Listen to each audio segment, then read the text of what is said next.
क्या coding decoding के second type का क्वेश्चन आपसे सॉल्व नहीं हो पाता? क्या आपको प्लेस वैल्यू का कॉन्सेप्ट क्लियर नहीं है, या फिर प्लेस वैल्यू याद करने में बहुत प्रॉब्लम होती है? क्या यार ए को हम 1 लिखते हैं बट टी को क्या लिखते हैं, क्यू को हम क्या लिखते हैं, पी की प्लेस वैल्यू क्या होती है, ये अपोजिट्स क्या होती है, अपोजिट लेटर्स क्या होती हैं, क्या रिलेशन पाया जाता है? क्या अगर ये सभी प्रॉब्लम्स का सामना कर रहे हैं आप लोग, तब बिल्कुल सही वीडियो पे आए हैं। तो हेलो एवरीवन, मैं हूं संजीव एंड मैं आज की इस वीडियो में बताने वाला हूं कि किस तरीके से आप प्लेस वैल्यू का कॉन्सेप्ट यूज कर सकते हैं, किस तरीके से आप प्लेस वैल्यू को याद कर सकते हैं। भैया रटना बिल्कुल नहीं है, रटना नहीं सिखाऊंगा, आपको एक ब्रह्मास्त्र देके जाऊंगा जिससे कि आपको प्लेस वैल्यू का कॉन्सेप्ट बिल्कुल क्लियर होगा एंड साथ ही साथ आप कोडिंग डिकोडिंग के किसी भी क्वेश्चन को क्रैक कर रहे होंगे। तो प्लेस वैल्यू का कॉन्सेप्ट सीखने के लिए सबसे पहले आपको पता होना चाहिए अल्फाबेट्स। टोटल अल्फाबेट्स 26 होते हैं, ये सबको पता है भाई। 26 को ना मैंने क्या किया है कि 13 के दो पार्ट में डिवाइड कर लिया है। अब देखो मैं 13 लेटर्स को ऊपर लिख लेता हूं, जैसे कि ए, फिर बी, फिर यहां पे सी आ जाएगा, डी आ जाएगा, ई, एफ, जी, एच, आई, जे, के, एल और एम। ठीक है, फिर यहां पे एन आ जाएगा, फिर ओ आ जाएगा, फिर पी, फिर क्यू आ जाएगा, फिर यहाँ आर आ जाएगा, फिर एस, फिर टी, फिर यू हो जाएगा, फिर वी हो जाएगा, फिर डब्ल्यू हो जाएगा, फिर एक्स हो जाएगा, फिर वाई हो जाएगा और फिर जेड हो जाएगा। तो इस तरीके से मैंने पूरे अल्फाबेट्स को दो पेयर में डिवाइड कर लिया, दो पार्ट्स में डिवाइड कर लिया। अब मैंने क्या किया भैया कि ए जो है 1 से स्टार्ट हो रहा है, तो ए को मैंने लिख दिया कि 1 है भाई, ए को 1 लिख दिया मैंने, बी 2 पे है तो 2 लिख दिया, ये 3 पे 3 लिख दिया, डी को 4 पे है तो 4 लिख दिया। ऐसे ही मैंने इसे 5, 6, 7, 8, 9, 10, 11, 12, 13, 14, 15, 16, 17, 18, 19, 20, ये हो जाएगा 21, 22, 23, 24, 25 और ये हो जाएगा 26 के बराबर। तो ये मेरे पास टोटल 26 लेटर्स हो गए।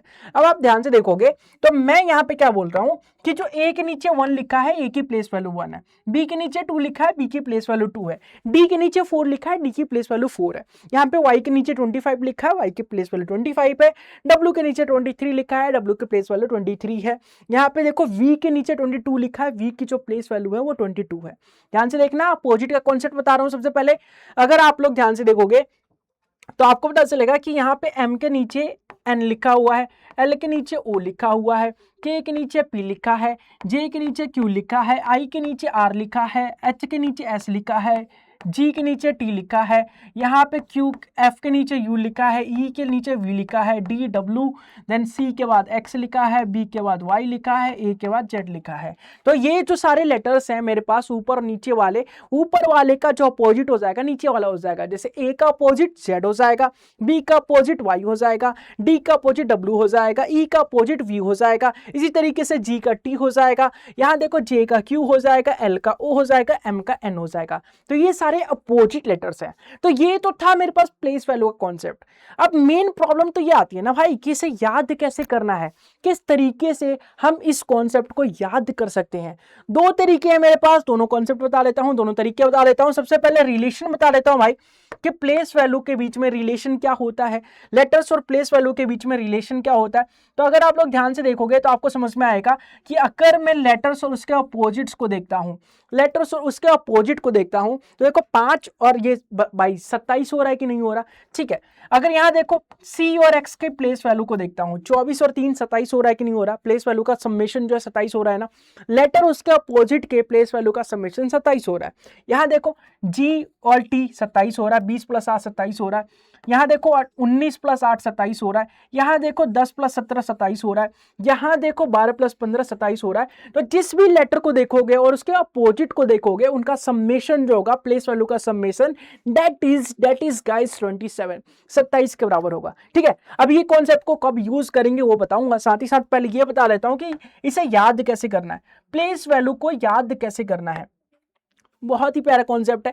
अगर आपको इजोटी नाम का वर्ड याद है, इजोटी की प्लेस वैल्यू याद है, तो आप लोग इसकी प्लेस वैल्यू इजीली किसी की भी प्लेस वैल्यू इजीली निकाल सकते हो। इजोटिक क्या है भाई? इजोटिक कोई ट्रिक व्रिक तो नहीं है, मैं बोलूंगा 5 के मल्टीपल्स है। मैं क्या बोल रहा हूँ, 5 के मल्टीपल्स है, कोई ट्रिक नहीं है भाई। 5 के मल्टीपल्स E5 होता है, J10 होता है, O15 होता है, T20 होता है और Y जो होता है वो 25 होता है। तो ये सारे ही जो है वो 5 के मल्टीपल्स दिख रहे हैं मुझे, ठीक है, ये सारे ही मुझे 5 के मल्टीपल्स दिख रहे हैं। अब मैं देखो, अब मुझसे किसी ने पूछा कि भाई बताओ मुझे कि S की प्लेस वैल्यू कितनी होती है। मुझे पता है कि T की प्लेस वैल्यू 20 होती है, T से पहले S आता है, मतलब कि 20 - 1 दैट इज 19। देख लो भाई, S की प्लेस वैल्यू 19 होती है। ऐसे किसी ने मुझसे पूछ लिया कि आप बताओ Q की प्लेस वैल्यू कितनी होती है। भाई मुझे पता है कि P की प्लेस वैल्यू 15 होती है, सॉरी O की प्लेस वैल्यू 15 होती है। O की प्लेस वैल्यू अगर 15 है तो O के बाद P आता है, P के बाद Q आता है, डेट इज 15 के बाद 16, 16 के बाद 17, तो Q की प्लेस वैल्यू 17 हो जाएगी। देख लो भैया, Q की प्लेस वैल्यू 17 हो जाएगी। ऐसे किसी ने पूछ लिया कि बताओ भाई कि F की प्लेस वैल्यू कितनी होगी। E की प्लेस वैल्यू अगर यहाँ पे 5 है तो F उसमें 1 प्लस कर दो, 6 हो जाएगी। तो इस तरीके से अगर इजोटी का प्लेस वैल्यू याद है आपको तो सारे ही लेटर्स की प्लेस वैल्यू इजिली निकाल सकते हो, आप याद कर सकते हो बिना किसी सोचे समझे, ठीक है, बिना रटे आप लोग इजोटी से सारे लेटर्स की प्लेस वैल्यू निकाल सकते हो। ठीक है गाइस, बात करते हैं कि अपोजिट कैसे निकालेंगे। भैया अपोजिट बता दीजिए। मान लो अगर आपको प्लेस वैल्यू याद है, अपोजिट कैसे निकालेंगे। अगर मेरे से किसी ने पूछा भाई कि टी का अपोजिट बताइए, तो थोड़ा टी का अपोजिट बताइए तो कि टी का अपोजिट क्या होता है। तो मैंने स्टार्टिंग में बताया आप लोगों को कि लेटर और उसके अपोजिट का जो समेशन होता है दैट इज 27। लेटर और अपोजिट का समेशन 27 के बराबर होता है। अगर टी की वैल्यू 20 है मेरे पास तो इसमें क्या प्लस करो कि 27 हो जाए, इसमें क्या प्लस करो कि 27 हो जाए। आप लोग बोलेंगे 7 प्लस करेंगे जी, और 7 पे होता है जी, तो टी का अपोजिट जी होता है। देख लो, टी का अपोजिट जी होता है। रटना बिल्कुल नहीं है। आप लोगों को वाईटी पे बहुत सारे लोग मिल जाएंगे जो बोलेंगे आजाद नाम का लड़का था, आजाद नाम का लड़का था, क्रैक्स बहुत खाता था, ड्यू बहुत पीता था, ठीक है, ऐसे ऐसे कहानी सुनाएंगे। ऐसी कहानी नहीं सुननी भाई। आपको प्लेस वैल्यू याद है तो क्यों रटना है आजाद नाम का लड़का था, क्रैक्स बहुत खाता था, ड्यू बहुत पीता था। नहीं करना आपको ये सब, ठीक है। अब देखो मुझसे किसी ने पूछ लिया भैया कि जे का अपोजिट बताइए, जे की प्लेस वैल्यू कितनी होती है भैया, तो आप बोलेंगे 10 होती है। अब 10 में क्या जोड़ू कि 27 हो जाए, आप बोलेंगे 17 जोड़ दीजिए भैया, तो 17 पे क्यू होता है। देख लो भैया, जे का अपोजिट क्यू होता है। ऐसी किसी ने पूछ लिया कि डब्लू का अपोजिट बता दो। डब्लू देखो, डब्लू लिखूंगा, डब्लू की प्लेस वैल्यू 23 होती है। 23 में क्या जोड़ू कि 27 बन जाए, आप बोलेंगे कि इसमें 4 जोड़ दीजिए और 4 पे होता है डी। देख लो भैया, डब्लू का अपोजिट डी होता है। तो इस तरीके से आप किसी भी लेटर का अपोजिट इजीली निकाल सकते हो। ठीक है गाइस, अगर आपको इजोटी से प्लेस वैल्यू याद नहीं हो रहा तो उससे भी अच्छा तरीका बता देता हूं। लेटर्स को देख के इजीली बता सकते हो कि उसकी प्लेस वैल्यू क्या होती है। मैं कैसे याद करता हूं मैं भी बता देता हूं आप लोगों को। देखो, लेटर्स को देख के कैसे बताओगे आप लोग। गाइस अगर मैं बात करता हूं, देखो ABCDE तक तो सबको याद होगा, ठीक है। एफ की बात करते हैं, एफ की प्लेस वैल्यू कैसे याद करोगे। तो एफ देखो, एफ ऐसे लिखा होता है, ठीक है, ऊपर नीचे से मैं थोड़ा ऐसे कर दूंगा तो 6 जैसा नहीं दिख रहा। एफ को अगर आप ध्यान से देखोगे तो ऊपर नीचे से मैं थोड़ा ऐसे कर दूंगा तो 6 जैसा नहीं दिख रहा। तो एफ की प्लेस वैल्यू 6 हो जाती है। एफ की प्लेस वैल्यू 6 हो जाती है। देख लो, एफ की प्लेस वैल्यू 6 होती है। जी को अगर ध्यान से देखोगे तो ऐसे, अगर ऐसे मैं कर दूं तो जी 7 जैसा दिख रहा है ना, जी 7 जैसा दिख रहा है ना, तो जी की प्लेस वैल्यू 7 होती है। एच को अगर आप ध्यान से देखोगे तो ऊपर नीचे से मैं ऐसे कर दूं तो 8 जैसा नहीं दिख रहा, तो एच की प्लेस वैल्यू 8 होती है। ऐसे ही देखो ना, आई को मैं ऊपर से ऐसे मोड़ दूं तो ये 9 जैसा नहीं दिख रहा, आई की प्लेस वैल्यू 9 होती है भैया। यहाँ देखो, जे को आप ऐसे भी तो लिखते हो ना भैया, जे पे ऊपर एक 0 भी तो लिखते हो, जे ऐसे लिखते हो कि नहीं लिखते। अब यहाँ पे देखो, इसको 1 लिख लो, इसको 1 लिख लो और ये 0 यहाँ लिख दो तो 10 हो जाएगा। जे की प्लेस वैल्यू 10 होती है, ठीक है भाई। अब देखो यहाँ पे एम जो है, एम को अगर मैं बात कर रहा हूं, एम ऐसे लिखते हैं। अगर मैं इसको थोड़ा सा रोटेट कर दूं, तो भैया मुझे क्या देखने को मिलेगा। तो आप लोग बोलेंगे कि एम की प्लेस m ऐसा देखने को मिलेगा, और देखो m ऐसा देखने को मिल रहा है, इसके आगे अगर 1 लगा देता हूं दैट इज 13, तो 13 प्लेस वैल्यू हो जाएगी m की। और मुझे पता है कि टोटल अल्फाबेट्स में 26 लेटर्स होते हैं, अगर मैं इसी की जगह 13 की जगह यहाँ पे 1 लगाऊंगा 13 हो जाएगा, यहाँ 2 लगाऊंगा तो 23 हो जाएगा, तो 23 प्लेस वैल्यू हो जाएगी मेरी w की, क्योंकि m जैसा ही तो दिखता है भाई।